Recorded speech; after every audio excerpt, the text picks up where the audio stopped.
দক্ষিণ দিনাজপুরের বালুরঘাটে হাইস্কুল শিক্ষকের শ্বশুরবাড়ি থেকে প্রায় 1,20,00,000 টাকা উদ্ধার করল পুলিশ।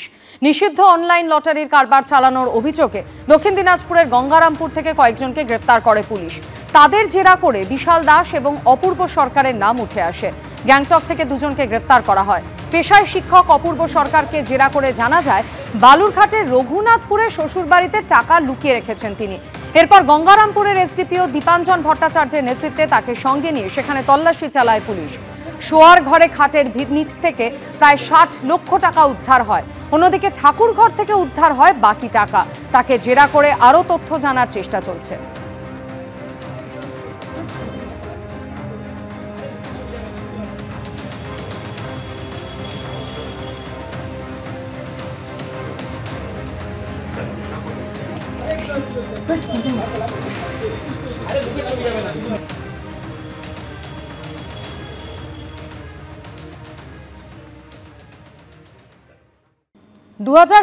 নবম দশমের নিয়োগে দুর্নীতির মামলায় আদালতে চার্জশিট দিয়েছে সিবিআই। কারোর প্রাপ্ত নম্বর প্রায় দ্বিগুণ করে দেওয়া হয়েছে, কাউকে আবার র্যাঙ্ক জাম্প করিয়ে দেওয়া হয়েছে নিয়োগপত্র।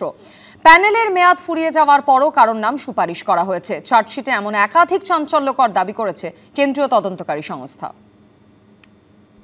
7 তারিখ নবম দশমের পর এই রবিবার হয়ে গেল এসএসসির একাদশ দ্বাদশের শিক্ষক নিয়োগের পরীক্ষা, প্রায় 9 বছর পর। আর যে দুর্নীতির জন্য হাজার হাজার যোগ্যদের চাকরি গেছে, তাদের আবার যোগ্যতা প্রমাণের পরীক্ষায় বসতে হয়েছে। 2016 নবম দশমে নিয়োগে সেই দুর্নীতির মামলায় আদালতে চার্জশিট দিয়েছে সিবিআই। কারোর প্রাপ্ত নম্বর প্রায় দ্বিগুণ করে দেওয়া হয়েছে, কাউকে আবার র্যাঙ্ক জাম্প করিয়ে দেওয়া হয়েছে নিয়োগপত্র। প্যানেলের মেয়াদ ফুরিয়ে যাওয়ার পরও কারো নাম সুপারিশ করা হয়েছে। চার্জশিটে এমন একাধিক চাঞ্চল্যকর দাবি করেছে সিবিআই, যেমন এসএসসি নবম দশমের এক পরীক্ষার্থী ছায়া মণ্ডল। ওএমআর মূল্যায়নের দায়িত্বে থাকা সংস্থা নাইসার থেকে পাওয়া তথ্য অনুযায়ী তার ওএমআর স্কোর 22। স্কুল সার্ভিস কমিশনের নথিতেও একই তথ্যের উল্লেখ। সিবিআই এর চার্জশিটে দাবি করা হয়েছে পার্সোনালিটি টেস্ট ছাড়াই ছায়া মণ্ডল নামে ওই চাকরি প্রার্থীর কাছে পৌঁছে গেছিল রেকমেন্ডেশন লেটার। চার্জশিটে আরও দাবি, জিজ্ঞাসাবাদে ছায়া মণ্ডল জানিয়েছেন তার স্বামী সৌমিত্র ঘোষ নামে একজনের কথা জানতে পারেন, যিনি 10.5 লক্ষ টাকার বিনিময়ে স্কুল শিক্ষিকার চাকরি পাইয়ে দিতে পারেন। সেই মতো মধ্যশিক্ষা পর্ষদের তরফে অ্যাপয়েন্টমেন্ট লেটার আসার পরই সৌমিত্র ঘোষকে নগদ 9.5 লক্ষ টাকা দেন চাকরি প্রার্থী। কিন্তু তা সত্ত্বেও তিনি স্কুলের কাজে যোগ দিতে পারেননি বলে অভিযোগ। শুধু তাই নয়, ওই 9.5 লাখ টাকাও ফেরত পাননি বলে দাবি অভিযোগকারীদের। এমনই আরেক চাকরি প্রার্থী মৌ কর্মকার। তদন্তে উঠে এসেছে চাকরি পাওয়ার জন্য 12,70,000 টাকা তিনি দেন সিদ্ধার্থ শঙ্কর রায় নামে এক ব্যক্তির হাতে। চার্জশিটে উল্লেখ রয়েছে সিদ্ধার্থ শঙ্কর রায় আবার জিজ্ঞাসাবাদে জানান সৌমিত্র ঘোষের নাম, সেই জন্যই তিনি চাকরি প্রার্থীর কাছ থেকে টাকা তুলেছিলেন। এটা তো অনারেবল কোর্টের একটা অর্ডারের ভিত্তিতে তদন্তটা শুরু হয়েছিল, তাই জন্য যদি দেখা যায় এরকম ধরনের অভিযোগের ওপর দাঁড়িয়েই এফআইআর হয়েছিল এবং এটা চলে আসছে। এবার তারা কতটা প্রমাণ করতে পারবেন বা কতটা পেরেছেন, সেটাই আমি যেটা আপনাকে এক্ষুনি বললাম, বিচার প্রক্রিয়া থেকেই বোঝা যাবে যে এটা কতটুকু সত্যতা আছে। তদন্তে অসিত কুমার সাহা নামে আরেক চাকরি প্রার্থীর নাম উঠে আসছে। সিবিআই এর চার্জশিটে দাবি করা হয়েছে প্যানেলের মেয়াদ ফুরিয়ে যাওয়ার পরও যার নামে নিয়োগপত্র ইস্যু হয়েছিল, স্কুল সার্ভিস কমিশন যে দাগিদের তালিকা প্রকাশ করেছে সেখানেও নাম রয়েছে তার। চার্জশিটে সিবিআই দাবি করেছে নাইসা থেকে পাওয়া তথ্য অনুযায়ী তার ওএমআর স্কোর 31। ডব্লিউবিসি এসএসসির নথিতেও সেই তথ্যই রয়েছে। পার্সোনালিটি টেস্টও দেননি তিনি, কিন্তু তার নামে সুপারিশপত্র ইস্যু হয়। সিবিআই এর চার্জশিটে উল্লেখ, অসিত কুমার সাহা দাবি করেছেন তিনিও সৌমিত্র ঘোষ নামে ব্যক্তিকে 10 লক্ষ টাকা দিয়েছিলেন, নবম দশমে চাকরি করিয়ে দেওয়ার আশ্বাস দেন। তদন্তে উঠে এসেছে সৌমিত্র ঘোষের বাড়ি থেকে পাওয়া খাতায় লেখা ছিল অসিত কুমার সাহার নাম, আর নামের পাশে সংখ্যায় লেখা ছিল 10।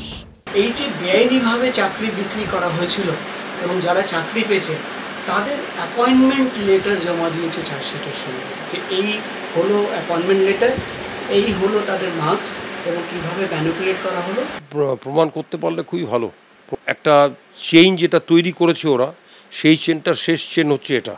কিন্তু কতটুকু কোর্ট অফ লয়ে প্রমাণ হবে, ল অফ দ্য ল্যান্ডের একটা জিনিস, আমাকে যাই বলো না কেন, তোমাকে কিন্তু প্রমাণ করতে হবে কোর্ট অফ লতে যে এটা এই বলেছিল। এটা যদি প্রমাণ করতে পারে একটা বিশাল ব্যাপার হবে। এমনই আরো এক চাকরি প্রার্থীর নাম সিবিআই এর চার্জশিটে রয়েছে, বিশ্বজিৎ রায়। নাইসা থেকে পাওয়া তথ্য অনুযায়ী তার ওএমআর স্কোর 31, অথচ যেটা বাড়িয়ে করে দেওয়া হয়েছিল 53। তদন্ত করে চার্জশিট দিয়েছে, তারা প্রমাণ দিয়েছেন। যারা ডিফেন্সে দাঁড়িয়েছিল পুরো সিস্টেমটাকে আটকে রাখবার জন্য, তারা কোথায়? মানুষ তাদের দেখতে চায়। অধিকাংশ চার্জশিটই পলিটিক্যালি উদ্দেশ্য প্রণোদিত।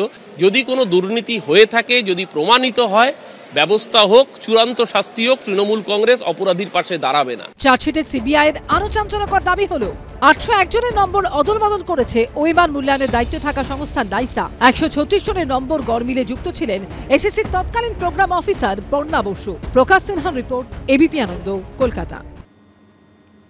প্রাথমিক নিয়োগ দুর্নীতিতে প্রায় 12 কোটি 72 লক্ষ টাকার বেআইনি আর্থিক লেনদেনে কারামন্ত্রী চন্দ্রনাথ সিংহ জড়িত বলে আদালতে নথিসহ চার্জশিট দিয়ে দাবি করল ইডি। শুধু মন্ত্রীই নন, তার স্ত্রী এবং ছেলের নামেও আয়ের সঙ্গে সঙ্গতিহীন লক্ষ লক্ষ টাকার লেনদেনের হদিশ মিলেছে বলে তদন্তকারী সংস্থা দাবি করেছে। ইডি সূত্রে দাবি 2016 থেকে 2024-এর মধ্যে চন্দ্রনাথ সিংহ, তার স্ত্রী কুন্তলা সিংহ এবং 2 ছেলের নামে থাকা 8টি রাষ্ট্রায়ত্ত এবং একটি বেসরকারি ব্যাংকের অ্যাকাউন্টে বিপুল টাকার লেনদেন হয়েছে, যার পরিমাণ কোটি টাকার কাছাকাছি। প্রাথমিক নিয়োগ দুর্নীতিতে প্রায় 12 কোটি 72 লক্ষ টাকার বেআইনি আর্থিক লেনদেনে কারামন্ত্রী চন্দ্রনাথ সিনহা জড়িত বলে আদালতে নথিসহ চার্জশিট দিয়ে দাবি করল এনফোর্সমেন্ট ডিরেক্টরেট। শুধু মন্ত্রী নন, তার স্ত্রী ও ছেলের নামেও আয়ের সঙ্গে সঙ্গতিহীন লক্ষ লক্ষ টাকার লেনদেনের হদিশ মিলেছে বলে তদন্তকারী সংস্থার দাবি। সম্প্রতি প্রাথমিক নিয়োগ দুর্নীতি মামলায় বিচার ভবনে ইডির বিশেষ আদালতে চন্দ্রনাথ সিনহাকে অভিযুক্ত দায়ের করে 6ষ্ঠ সাপ্লিমেন্টারি চার্জশিট জমা দিয়েছে ইডি। ওই মামলায় চন্দ্রনাথ 55তম অভিযুক্ত বলে চার্জশিটে উল্লেখ করা হয়েছে। প্রাথমিক নিয়োগ দুর্নীতি মামলায় এনফোর্সমেন্ট ডিরেক্টরেটের 6ষ্ঠ চার্জশিটে একাধিক অভিযোগ আনা হলো মন্ত্রী চন্দ্রনাথ সিনহার বিরুদ্ধে।